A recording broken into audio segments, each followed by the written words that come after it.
એક ગામમાં વિષ્ણુ અને ગંગારામ નામના બે ભાઈઓ રહેતા હતા. બંનેને એકબીજા માટે ખૂબ જ પ્રેમ હતો, પણ કમનસીબે તેઓ ખૂબ જ ગરીબ હતા.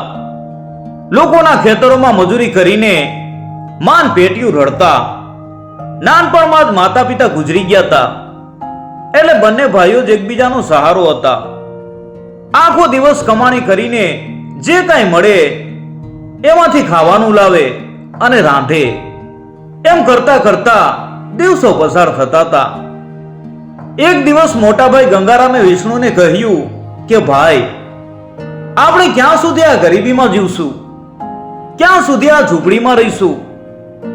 કાલે આપણા લગ્ન થશે, પત્ની આવશે, સંતાનો થશે, તો એમને શું ખવડાવશું અને ક્યાં રાખશું?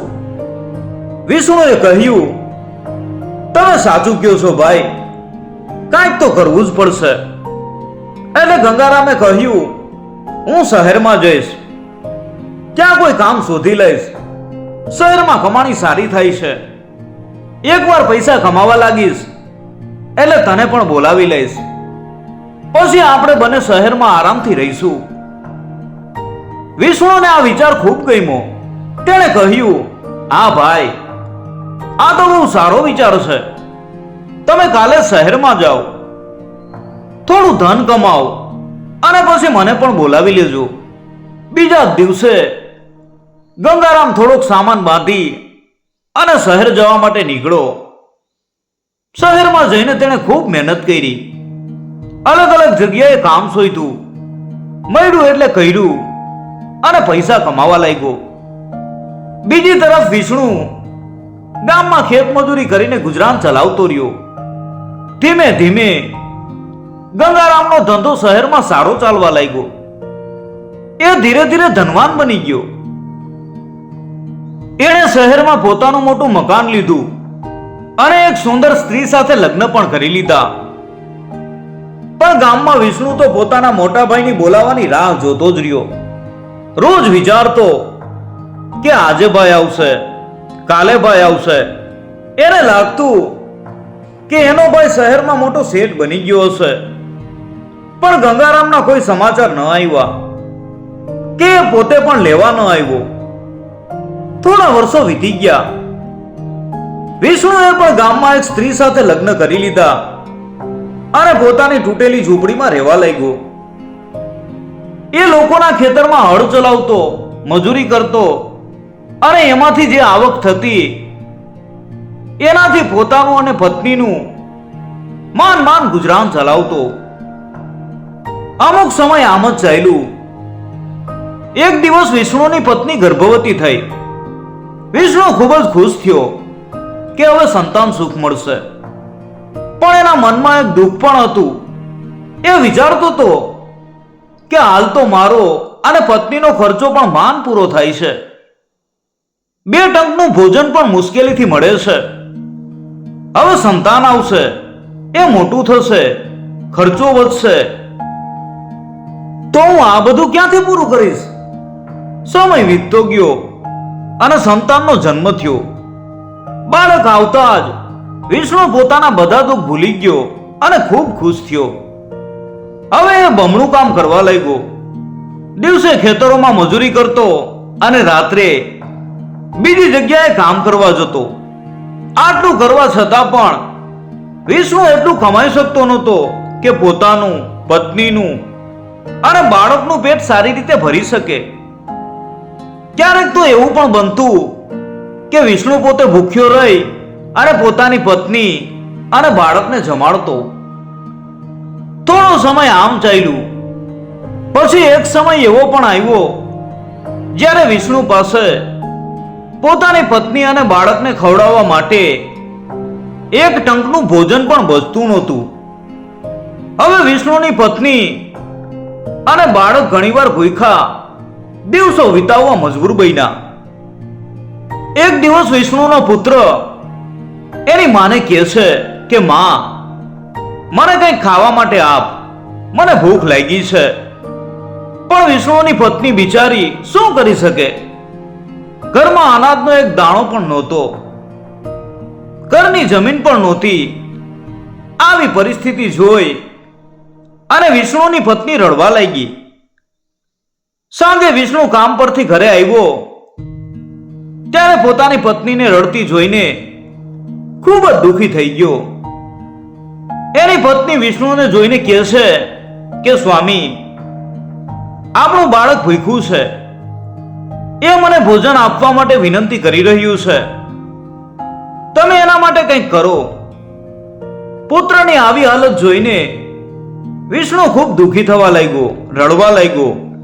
ત્યારે એની પત્ની એને કહે છે, તમારા મોટા ભાઈ શહેરમાં રહે છે, એ ખૂબ જ ધનવાન વ્યક્તિ છે અને એમને શહેરમાં ખૂબ મોટું મકાન પણ છે.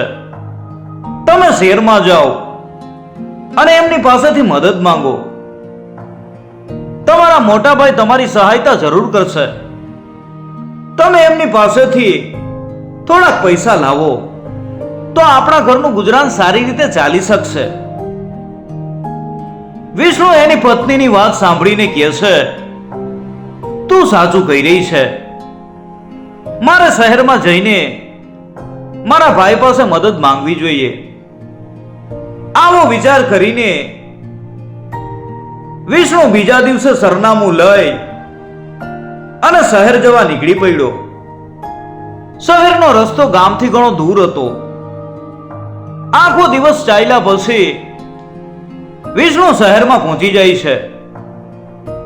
લોકોને પૂછતો તે પોતાના મોટા ભાઈ ગંગારામના ઘરે પહોંચે છે. જ્યારે તે પોતાના મોટા ભાઈનું ઘર જુએ છે તો એની આંખો અંજાઈ જાય છે. એના ભાઈનો એક ખૂબ જ આલીશાન બંગલો હતો. ઘરની બહાર અનેક નોકર ચાકર કામ કરી રહ્યા હતા. આ જોઈને વિષ્ણુ ખૂબ જ ખુશ થયો અને એ બંગલાની અંદર પ્રવેશ કરવા જાય છે. ત્યારે બંગલાની બહાર ઉભેલો ચોકીદાર એને રોકી લે છે અને કહે છે કે અરે ભાઈ, ક્યાં જાવ છો? ગરીબો અને ભિખારીઓને અંદર પ્રવેશવાની અનુમતિ નથી. એટલે વિષ્ણુ કહે છે, અરે ભાઈ, આ મારા મોટા ભાઈનું ઘર છે, હું એમનો નાનો ભાઈ છું, કૃપા કરીને મને અંદર જવા દો. પણ વિષ્ણુના વસ્ત્રોની સ્થિતિ જોઈને ચોકીદાર એની વાત ઉપર વિશ્વાસ નથી કરતો. એટલે અંદર જઈને એના શેઠને પૂછે છે કે શેઠજી, બહાર કોઈ વિષ્ણુ નામનો માણસ આવ્યો છે અને તે કહી રહ્યો છે કે તે તમારો નાનો ભાઈ છે. ચોકીદારની વાત સાંભળીને ગંગારામ ખૂબ જ હેરાન થઈ ગયો અને તે કહે છે કે હા, એ મારો નાનો ભાઈ છે, એને અંદર આવવા દો. ચોકીદાર બહાર આવીને વિષ્ણુને પૂરા આદર અને સન્માન સાથે ઘરની અંદર લઈ આવે છે. નાનો ભાઈ મોટા ભાઈને સૂટબૂટમાં જોઈને વિચાર કરે છે કે મારો ભાઈ તો ખૂબ જ મોટો માણસ બની ગયો છે. તે પોતાના ભાઈને ગળે લગાવીને રડવા લાગે છે અને કહે છે કે મારી હાલત ખૂબ જ ખરાબ છે ભાઈ. મારી પાસે ગામમાં 2 ટંકનું ભોજન પણ નથી. હું વર્ષોથી ગામમાં તમારા બોલાવાની રાહ જોઈ રહ્યો હતો, પરંતુ તમે મને બોલાવ્યો નહીં. તમે આટલા મોટા ધનવાન માણસ બની ગયા છો તો પછી તમે મને શહેરમાં કેમ ન બોલાવ્યો? પરંતુ વિષ્ણુનો મોટો ભાઈ શહેરમાં આવીને ખૂબ જ બદલાઈ ગયો હતો. હવે તે પોતાના નાના ભાઈને પ્રેમ નહોતો કરતો. એને તો ધન દોલત અને મોજ મજાથી પ્રેમ હતો. ગંગારામ એના ભાઈને કહે છે કે શું કહું ભાઈ, શહેરમાં ધન કમાવું ખૂબ જ કઠિન છે, ખૂબ જ મહેનત કરવી પડે છે, રાત દિવસ જાગીને કામ કરવું પડે છે, ત્યારે થોડા ઘણા પૈસા મળે છે.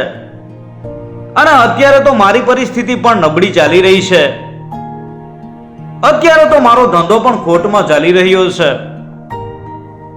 જ્યારે વેપાર પાછો ચાલવા લાગશે ત્યારે હું તને જરૂર બોલાવી લઈશ. એટલે વિષ્ણુ કહે છે કે ભાઈ, એ તો બધું બરાબર છે, પણ તમે મારી થોડીક સહાયતા કરો. મારા ઘરે મારી પત્ની અને બાળકો ભૂખ્યા છે. મારા પુત્રના ભોજન માટે પણ મારી પાસે અન્ન નથી. તમે મને થોડાક પૈસાની સહાયતા કરો તો અમને થોડાક દિવસો માટે મદદ થઈ જશે.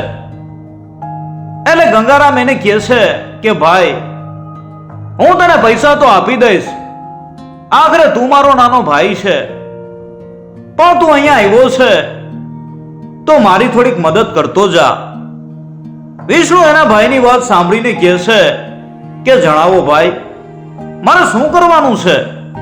હું હમણાં જ કરી દઈશ. હું જાણતો હતો, મને વિશ્વાસ હતો કે મારો ભાઈ મને સહાયતા જરૂર કરશે. એટલે ગંગારામ કહે છે કે હમણાં કેટલા દિવસોથી અમારો નોકર નથી આવતો. રજા લઈને જાણે ક્યાં જતો રહ્યો છે ખબર નથી. મારા ઘરના ઘણા બધા કામ બાકી પડેલા છે, એને પૂરા કરી આપ. બહાર જઈને ઘરનો સામાન લઈ આવ. હવે તારી ભાભીથી આ ઘરનું કામ પણ થતું નથી, તો એ પણ કરી આપ. તારે 2 ટંકનું ભોજન બનાવવું પડશે, ઘરની સફાઈ કરવી પડશે અને ગાડીઓને સાફ કરવી પડશે. ગંગારામની આવી વાતો અને શરતો સાંભળીને વિષ્ણુ વિચારમાં પડી જાય છે, પરંતુ સકારાત્મક વલણ દાખવીને એ વિચાર કરે છે કે ભાઈને નોકર નથી આવી રહ્યો, એટલે ભાઈએ મને કીધું છે, આટલા દિવસો પછી હું આવ્યો છું તો કામ તો જરૂર કરી દઈશ. મને પોતાના ભાઈના ઘરમાં કામ કરવામાં કેવી શરમ. આવો વિચાર કરીને વિષ્ણુ મોટા ભાઈના ઘરમાં કામ કરવા લાગી જાય છે. આખો દિવસ કામ કરે છે. ક્યારેક બજારે જાય તો ક્યારેક કપડાં ધોવાનું કામ કરે, તો ક્યારેક ઘરની સફાઈનું કામ કરે. આમ કામ કરતા કરતા એનો આખો દિવસ નીકળી જાય છે. ઉપરથી એની ભાભી એટલે કે ગંગારામની પત્ની એને અનેક નવા કામ સોંપતી જાય છે. એ વિચારતી હતી કે આપણને એક સારો એવો નોકર મળી ગયો છે. વિષ્ણુને આ પ્રકારે એના મોટા ભાઈ ગંગારામના ઘરે રહેતા રહેતા 1 સપ્તાહનો સમય વીતી જાય છે. 1 સપ્તાહ સુધી એ પોતાના મોટા ભાઈ ગંગારામના ઘરનું કામ કરે છે. પછી તે એક દિવસ પોતાના ભાઈ પાસે જાય છે અને કહે છે કે મોટા ભાઈ, મને અહીં આવ્યાને 1 સપ્તાહ વીતી ગયું છે. હવે મને ગામમાં એકલા મારા બાળકો અને પત્નીની ચિંતા થાય છે. વિચાર આવે છે એ લોકો કેવી પરિસ્થિતિમાં હશે. હવે તમે મને થોડીક સહાય કરી દો તો હું ગામ તરફ જવા માટે નીકળી પડું. એટલે એના નાના ભાઈ વિષ્ણુની વાત સાંભળીને ગંગારામ કહે છે કે હા ભાઈ, હવે તારે ગામ જવું જરૂરી છે. ઘણા દિવસોથી તું અહીંયા આવ્યો છે. તારે તારા બાળક અને પત્નીનું પણ ધ્યાન રાખવું જોઈએ. એટલું કહીને ગંગારામ વિષ્ણુને 50 રૂપિયા આપે છે અને કહે છે કે લે ભાઈ, આ તારા પૈસા છે. 50 રૂપિયા જોઈને વિષ્ણુ હતાશ થઈ જાય છે અને કહે છે કે ભાઈ, તમે મને માત્ર 50 રૂપિયા જ આપ્યા? આટલા પૈસાથી મારું જીવન કેટલા દિવસ ચાલશે? આટલું સાંભળતાની સાથે જ ગંગારામ કહે છે કે ભાઈ, મેં તને પહેલાથી જ કીધું તું કે મારો ધંધો કઈ ખાસ નથી, હાલ મંદી ચાલે છે, માટે અત્યારે તું આ 50 રૂપિયા લઈ અને તું ઘરે જવા રવાના થઈ જા. વિષ્ણુ પણ એવું વિચારીને ઘરે જવા માટે તૈયાર થઈ જાય છે કે 50 રૂપિયામાં જે 2 દિવસ નીકળે તે અમે કાઢી લઈશું. પછી વિષ્ણુ પોતાના ગામ તરફ જવા નીકળી પડે છે. જ્યારે વિષ્ણુ રવાના થઈ રહ્યો હતો ત્યારે પાછળથી અવાજ દઈને એનો મોટો ભાઈ ગંગારામ કહે છે કે ભાઈ, આ આવતા સપ્તાહમાં મારા જન્મદિવસ નિમિત્તે હું એક મોટો ભોજન સમારોહ યોજી રહ્યો છું, તો તું તારા બાળક અને પત્ની સાથે જરૂર આવજે. એના મોટા ભાઈની વાત સાંભળીને વિષ્ણુ પણ ખૂબ જ ખુશ થાય છે અને વિચારે છે કે આટલી મોટી ઉજવણીમાં મને બોલાવી રહ્યો છે. વિષ્ણુ ગામ તરફ પ્રયાણ કરે છે. ગામ પહોંચે છે અને એની પત્નીને 50 રૂપિયા આપતા કહે છે, મારા ભાઈએ મને 50 રૂપિયા આપ્યા છે, હું એ પૈસા સાચવીને લઈ આવ્યો છું. પછી એની પત્ની પૂછે છે કે તમે આટલા દિવસ ત્યાં કેમ રોકાયા? તો વિષ્ણુ એની પત્નીને કહે છે કે ભાગ્યવાન, મારા ભાઈના ઘરે ઘણા દિવસોથી નોકર નથી આવતો, એટલે થોડા દિવસ મેં ઘરનું કામ કર્યું. ભાભીથી હવે કામ નથી થતું. આટલું સાંભળીને એની પત્ની કહે છે કે આ શું? તમે જેઠજીના ઘરે આટલા બધા દિવસો સુધી નોકરોની જેમ કામ કરતા રહ્યા અને એમણે તમને માત્ર 50 રૂપિયા આપીને ચાલતા કરી દીધા. આમાં આપણું શું થશે? વિષ્ણુ એની પત્નીને કહે છે કે હમણાં મોટાભાઈનો વ્યવસાય સારો નથી ચાલી રહ્યો, એટલે એમણે મને 50 રૂપિયા જ આપ્યા છે. એમણે આપણને આવતા સપ્તાહમાં શહેર બોલાવ્યા છે. એમનો જન્મદિવસ છે. એક વિશાળ ભોજનનું આયોજન કરી રહ્યા છે. એમાં આપણને નિમંત્રિત કર્યા છે. ભોજન સમારંભમાં ખૂબ જ સ્વાદિષ્ટ ભોજન હશે. આપણે આપણા બાળકને લઈ અને ત્યાં જરૂર જવું જોઈએ. બની શકે આ ખુશી નિમિત્તે તે આપણને કંઈક આપવાની ઈચ્છા રાખતો હોય. આ સાંભળીને વિષ્ણુની પત્ની પણ ખૂબ જ ખુશ થઈ ગઈ.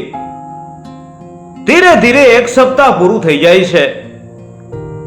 વિષ્ણુ એની પત્ની અને બાળક સાથે શહેર જવા રવાના થઈ જાય છે. વિષ્ણુ અને એની પત્ની ખૂબ જ આનંદમાં હતા અને વિચારી રહ્યા હતા કે હવે સ્વાદિષ્ટ ભોજન જમવા મળશે. આખો દિવસ ચાલ્યા પછી સંધ્યા કાળે તેઓ તેના ભાઈ ગંગારામના ઘરે પહોંચી જાય છે. ત્યાં જઈને જુએ છે તો વિષ્ણુનો મોટો ભાઈ ગંગારામ મોટા મોટા માણસોની સાથે બેસીને વાતો કરી રહ્યો હોય છે અને વિષ્ણુ અને એની પત્ની લાંબા સમય સુધી દરવાજા ઉપર એની રાહ જુએ છે, પરંતુ કોઈ પણ એમના સ્વાગત માટે આવતું નથી. થોડા સમય પછી ગંગારામ એમને જોઈ જાય છે અને કહે છે કે અરે ભાઈ, તમે અહીંયા કેમ ઊભા છો? અંદર આવો.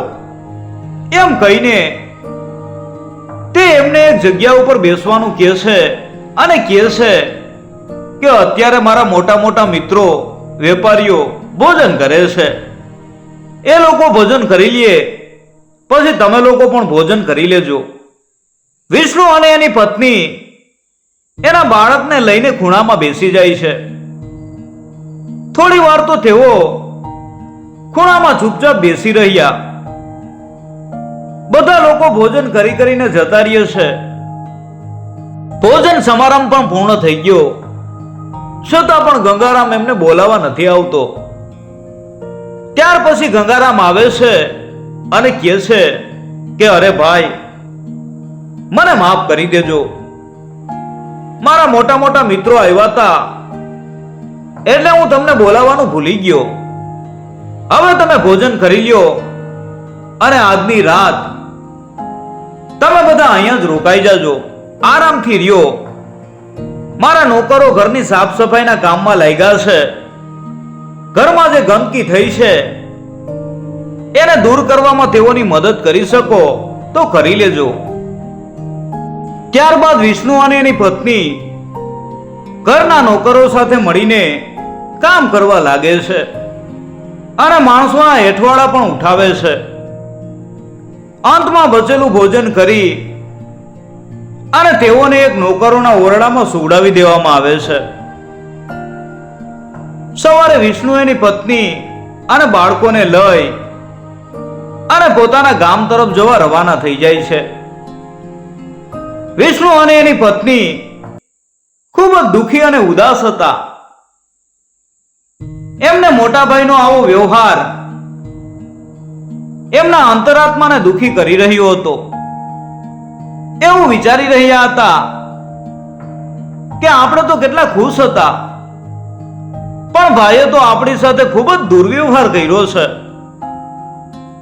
કોઈ કે સાચું જ કહ્યું છે કે આ દુનિયામાં ગરીબોનું કોઈ નથી હોતું. ચાલતા ચાલતા તેઓ જંગલમાંથી પસાર થઈ રહ્યા હતા. ત્યાં એમને એક વૃક્ષ નીચે પાંજરામાં એક સુંદર પોપટ પુરાયેલો દેખાય છે. એને જોઈને વિષ્ણુનો પુત્ર કહે છે કે મારે આ પોપટ જોઈએ છે. આ પોપટ કેટલો સુંદર છે પિતાજી, આપણે એને આપણી ઘરે સાથે લઈ જઈએ. વિષ્ણુ આસપાસ નજર કરે છે, પણ ત્યાં એને કોઈ માણસ દેખાતો નથી. એટલે વિચાર કરે છે કે આ પોપટને કોઈ અહીંયા મૂકીને જતું રહ્યું છે. એટલે વિષ્ણુ એ પોપટને લઈ અને પોતાના ઘરે આવે છે અને પોતાની સાથે જ ઓરડામાં રાખે છે. વિષ્ણુનો પુત્ર એ પોપટને જોઈને ખૂબ જ ખુશ રહેતો અને એની સાથે આખો દિવસ વાતો કરતો રહેતો અને રમતો.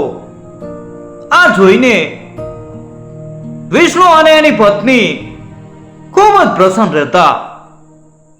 સમય એની ગતિથી આગળ વધે છે. ગરીબી અને ભૂખમરાએ એમને ઘેરી લીધા હતા. તેઓ ખૂબ જ દુઃખી થાય છે, ખૂબ જ ચિંતિત થાય છે. વિચારી રહ્યા હતા કે આવા ગરીબીના દિવસો ક્યાં સુધી ચાલશે, ક્યાં સુધી આપણે આપણું જીવન ગરીબીમાં વિતાવવું પડશે. રાત પડે છે અને તેઓ ભૂખ્યા સૂઈ જાય છે, કેમ કે ભોજન કરવા માટે ઘરમાં કોઈ સામગ્રી નહોતી. એના પુત્રની આવી હાલત જોઈને વિષ્ણુ એના ઓરડાની બહાર આવે છે અને રડવા લાગે છે અને પોતાની જાતને દોષી માની અને કોસવા લાગે છે. એક દિવસ એનો મિત્ર એને આવીને પૂછે છે કે અરે ભાઈ, તું આટલું દુઃખી કેમ છે? એટલે વિષ્ણુ જવાબ આપે છે કે હું ખૂબ જ ચિંતિત છું. મારું બાળક ભૂખ્યું છે, મારી પત્ની ભૂખી છે, મારી પાસે એટલા પૈસા પણ નથી કે જેનાથી હું મારા પરિવારનું ભરણ પોષણ કરી શકું. એ સાંભળીને એનો મિત્ર કહે છે કે ભાઈ, તું ચિંતા શું કામ કરે છે? આટલી તકલીફ છે તો મદિરાપાન કરી લે, તારી બધી ચિંતાઓ દૂર થઈ જશે. આ સાંભળીને વિષ્ણુ કહે છે કે અરે ભાઈ, તું કેવી વાત કરી રહ્યો છે? દારૂ પીવાથી ચિંતા કેવી રીતે દૂર થઈ શકે? મારે તો એ વિચારવાનું છે કે હું ધન ક્યાંથી કમાઈને લાવું કે મારી પત્ની અને બાળકોનું પેટ સારી રીતે ભરી શકું. ત્યારે એનો મિત્ર કહે છે કે આ બધું તું ત્યારે જ વિચારી શકીશ જ્યારે તારી અંદર કોઈ જાતની ચિંતા નહીં હોય. એટલે હું તને કહું છું કે તું મદિરાની દુકાને જઈ અને મદિરા પી લે. વિષ્ણુ એને કહે છે કે મારી પાસે મદિરા ખરીદવા માટે પૈસા પણ નથી. એટલે એનો મિત્ર કહે છે કે તારી પાસે 2 બળદ છે, તો એમાંથી એક બળદ વેચી નાખ. જે પૈસા આવશે એમાંથી થોડાક દિવસ ઘર પણ સારી રીતે ચાલશે અને તારા માટે મદિરાની વ્યવસ્થા પણ થઈ જશે. આગલા દિવસે વિષ્ણુએ એવું જ કર્યું. એણે પોતાના એક બળદને નગરના એક ધનવાન ખેડૂતને વેચી દીધો. એમાંથી જે પૈસા મળ્યા એમાંથી એ મદિરા ખરીદી લાવે છે અને મદિરાનું સેવન કરે છે. મદિરાનું સેવન કર્યા પછી એ પોતાની બધી ચિંતાઓને ભૂલી જાય છે. એ વાતને ભૂલી જાય છે કે પોતાના ઘરની પરિસ્થિતિ શું છે. તે મદિરાનું સેવન કરીને ઘરે આવે છે. આ જોઈને એની પત્ની ખૂબ જ દુખી થાય છે અને કહે છે કે તમે આ શું કરી રહ્યા છો? તમારે જઈને મહેનત મજૂરી કરવી જોઈએ, પરંતુ તમે તો મદિરાપાન કરીને આવ્યા છો. મને કહો કે તમારી પાસે મદિરા પીવાના પૈસા ક્યાંથી આવ્યા? એટલે વિષ્ણુ કહે છે કે મેં આપણો એક બળદ વેચી દીધો છે અને એનાથી જે પૈસા મળ્યા એમાંથી મેં દારૂ પીધો છે. અને આ રીતે વિષ્ણુ દારૂ પીવા લાગ્યો. જ્યાં સુધી એની પાસે પૈસા હોય ત્યાં સુધી એ મદિરાનું સેવન કરતો. ધીમે ધીમે એને એ દારૂની લત લાગી જાય છે. એ નશામાં ધૂત રહેવા લાગ્યો અને જ્યારે એની પાસે મદિરા પીવાના પૈસા ખૂટે ત્યારે એને યાદ આવે છે કે તે કેટલું ગરીબ છે. તે ફરી પાછો ચિંતા કરવા લાગે છે કે મારા ઘરમાં ખાવા પીવાનો કોઈ સામાન નથી. ફરી એનો મિત્ર એની પાસે આવે છે અને ફરીથી એને કહે છે કે અરે ભાઈ, તને કઈ વાતની ચિંતા છે? એટલે વિષ્ણુ એને કહે છે કે ભાઈ, તારા કહેવા મુજબ મેં મદિરા પીવાનું ચાલુ કર્યું અને હું ભૂલી જ ગયો કે મારી પરિસ્થિતિ શું છે, મારી પત્ની અને મારા નાના બાળકની શું હાલત છે. મારી પાસે એમને ભોજન કરાવવા માટે કાંઈ નથી વધ્યું. હવે તું જ કે હું શું કરું? એટલે એનો મિત્ર ફરી એને એક વખત મદિરા પીવાની સલાહ આપે છે અને કહે છે કે દારૂ પીવાથી તું બધું જ ભૂલી જઈશ, તારી તમામ ચિંતાઓ દૂર થઈ જશે અને તું ચિંતાઓમાંથી મુક્ત થઈ જઈશ. આવી રીતે વિષ્ણુના મિત્રના કહેવા મુજબ તે ફરી એક વખત મદિરા પીવા લાગે છે અને નશાનો આદી બની જાય છે. તે પોતાનો બચેલો એક બળદ પણ વેચી દે છે અને એ પૈસાથી દારૂ પીવા લાગે છે. હવે તો વિષ્ણુ કલાકો સુધી દારૂની દુકાન ઉપર બેસી રહે છે અને મદિરાનું સેવન કરે છે. ગામના લોકો પણ હવે તો કહેવા લાગ્યા કે આ જુઓ, આ દારૂડિયો બની ગયો છે. એની પાસે ભોજનનો સામાન ખરીદવા પૈસા નથી, પણ દારૂ માટે પૈસા ક્યાંથી આવે છે?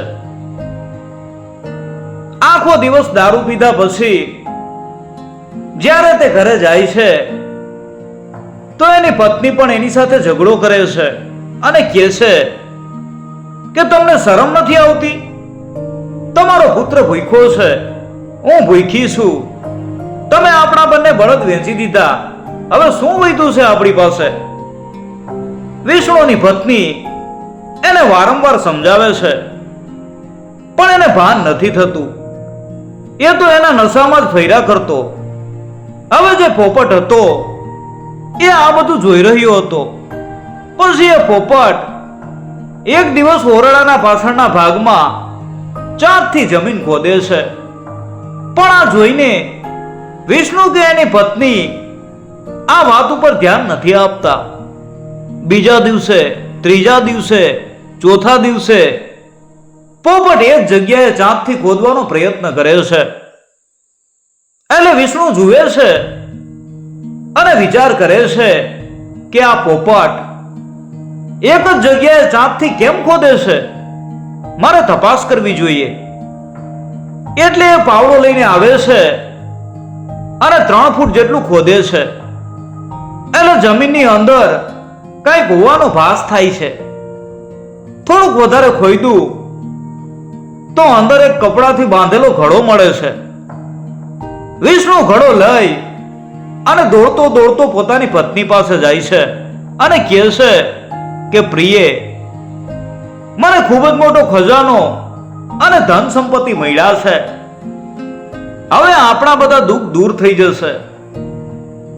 એ ધનથી વિષ્ણુની ગરીબી તો દૂર થઈ ગઈ. સમય જતા એની પાસે પોતાની જમીન હતી, પોતાનો કારોબાર હતો અને સમયનું ચક્ર ફર્યું. એનો ભાઈ શહેરમાં ધંધા કારોબારમાં મોટું નુકસાન આવવાથી કંગાળ થઈ ગયો હતો. એનું મકાન, દુકાન બધું જ વેચાઈ ગયું હતું.